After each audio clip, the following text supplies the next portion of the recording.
O Citroën C3 pode ser o melhor carro de entrada do Brasil ou um negócio que você vai se arrepender. Assista a estas 10 verdades que você precisa saber e veja se ele é ou não o carro certo para você.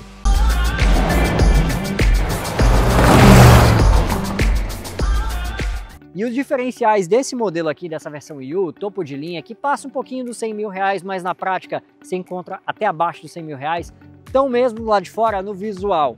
Na dianteira, praticamente nada muda. O que a gente pode ver de diferente é essa moldura em azul aqui nos faróis de neblina. Na lateral a gente consegue ver mais diferenças, como por exemplo, essas belíssimas rodas aqui, tem um aspecto bem legal, num tom preto brilhante, né? E a inscrição U aqui na porta, capa do retrovisor em preto brilhante, teto flutuante, um bagageiro, na parte inferior das portas essas faixas pretas e detalhe azul aí para contrastar com a carroceria, coisa que a gente vê, por exemplo, aqui no final, né, na coluna C, aqui já chegando na traseira. Falando na traseira, ela não muda praticamente nada, mas tem uma coisa aqui que é muito importante, que tá aqui, ó, Turbo 200. Isso aqui identifica que este não é um C3 normal. Só que antes da gente chegar nesse assunto aqui, eu vou te convidar, vem comigo, vem para dentro do carro, eu vou te mostrar a diferença dele, como por exemplo, tem uma soleira aqui na porta, olha, como você pode ver, e o tapete inclusive demonstra que essa é uma versão diferenciada. E já que a gente começou falando de acabamento aqui é muito simples, plástico rígido, são diversas texturas de plástico, mas você pode ver que ele predomina, tanto aqui nos painéis, quanto nos painéis de porta. Os painéis de porta, aliás, uma péssima impressão. Isso aqui passa uma fragilidade na hora de você puxar, né? Esse puxador não te passa a sensação realmente de que há uma construção sólida aqui. E já que a gente tem realmente plástico predominante por aqui, vamos falar do resto do acabamento. Os bancos. Banco de couro, costuras em azul para acompanhar aí a versão, né? Tanto aqui no assento quanto no encosto.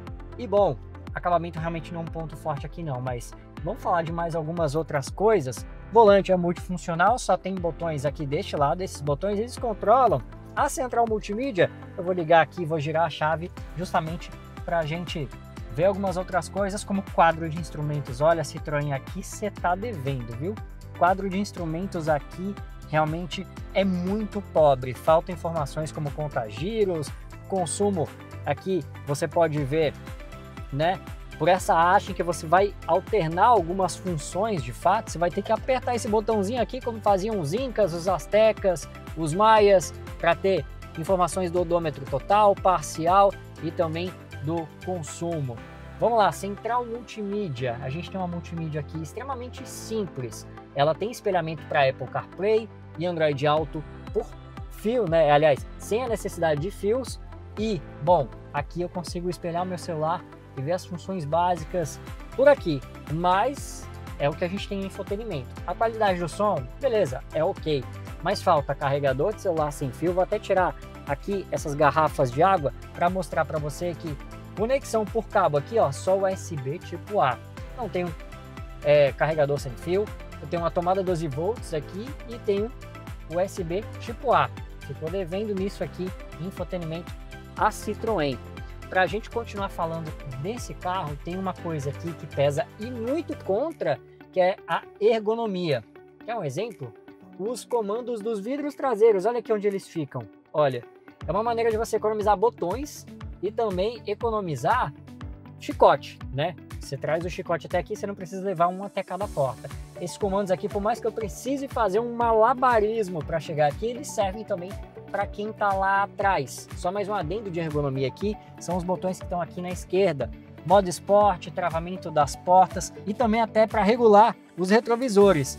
Para eu conseguir enxergar isso aqui, se eu estou dirigindo normalmente, não rola não, viu? Eu tenho que quebrar o pescoço aqui para conseguir ter acesso. E nisso eu vou precisar desviar minha atenção lá do trânsito. Agora sim, vamos falar sobre a traseira, sobre espaço interno. Vamos lá para trás, quero que você me acompanhe para a gente falar sobre isso. Bom, vamos lá. Esse banco, ele está posicionado exatamente para a posição que eu dirijo. Eu tenho 1,73 m, tenho uma boa folga aqui. Um palmo aberto dos meus joelhos até o banco dianteiro, coisa que se repete aqui na parte inferior das pernas. Espaço interno é um ponto positivo. Óbvio que se tiver um motorista aqui de 1,85 m e 1,90 m, aí os meus joelhos já vão encostar no banco da frente. Convenhamos, ninguém vai bem com motorista grande em um carro de entrada, um carro compacto aqui no Brasil. Quem for no meio tem um assento um pouquinho mais curto e para passar a perna aqui vai ter que disputar espaço com quem vai do lado, porque no trilho aqui realmente você acaba, né, se limitando espaço para as pernas, você acaba perdendo e acaba tendo que disputar com quem está do lado. Mas para completar essa questão do espaço, vamos falar sobre uma coisa importante: porta-malas. Por isso eu convido você a vir aqui até a parte traseira do Citroën C3 para a gente falar sobre os 315 litros de capacidade desse modelo. Olha, realmente o espaço aqui é muito bem aproveitado e aproveitado até de uma maneira vertical. Você pode ver que esse assoalho fica mais fundo e aqui ainda tem o pneu reserva do C3, uma roda de aço temporária, né? Uma maneira de você incentivar o motorista que furar o pneu a consertar logo a roda de verdade, né? A roda que fica aqui do lado de fora. Mas agora a gente tem que falar sobre uma coisa que é o principal atrativo desse carro. Vem comigo, a gente vai falar de motorização. Para isso, eu vou abrir o capô por aqui e a gente vai agora falar sobre o conjunto responsável por mover esse carro aqui. Eu tô falando de um motor 1.0, 3 cilindros, turbo. Ele não é nenhum estranho não, viu? Esse motor aqui é utilizado por vários carros do grupo Stellantis. Na família C3, além do C3, Basalt, C3 Aircross, 208, 2008 na Peugeot, Pulse, Fastback, agora usou a versão híbrida dele, né? Aquele híbrido bem entre aspas. Por aqui, 130 cavalos no etanol, 125 na gasolina, 20,4 kgfm. Junto dele, uma transmissão do tipo CVT que simula 7 velocidades. E bom, para você saber o quanto esse carro anda, a Citroën divulga 8,5 segundos de 0 a 100 na gasolina e 8,4 no etanol. Quer saber o quanto ele anda? Vamos embora, vamos dar uma volta, você entender o desempenho desse carro aqui. Vamos lá começar a falar sobre o desempenho nesse carro aqui. E olha, ali na frente tem um Uno sem escada no teto, que é o que salva a gente. E a gente está conseguindo acompanhar. Brincadeiras à parte, e o que a gente pode dizer é que, sem dúvidas, esse é o principal atrativo desse carro. Esse motor 1.0 turbo, sem dúvidas, deixa o C3 um verdadeiro foguetinho. Em muito tempo eu não dirigia um carro até 150 mil reais tão divertido assim. Esse 0 a 100 de 8,5 segundos que a Stellantis divulga na gasolina, sim, esse tempo foi cumprido, eu testei. Esse carro faz sim de 0 a 100 em 8,5 segundos. É um desempenho excelente. Talvez é o melhor 0 a 100 de carro 0 km hoje no Brasil, até 150 mil reais. Acho que antes dele só o Up TSI fazia com que eu me divertisse tanto assim. E esse aqui ainda tem uma vantagem, que é a transmissão automática, né? Você no dia a dia tem um descanso ali para a perna esquerda. Só que se a gente tem potência sobrando aqui para esse carro, e isso te entrega uma diversão muito legal, o Basalt, que é o irmão aí SUV Coupé, tem um ar-condicionado digital. Aqui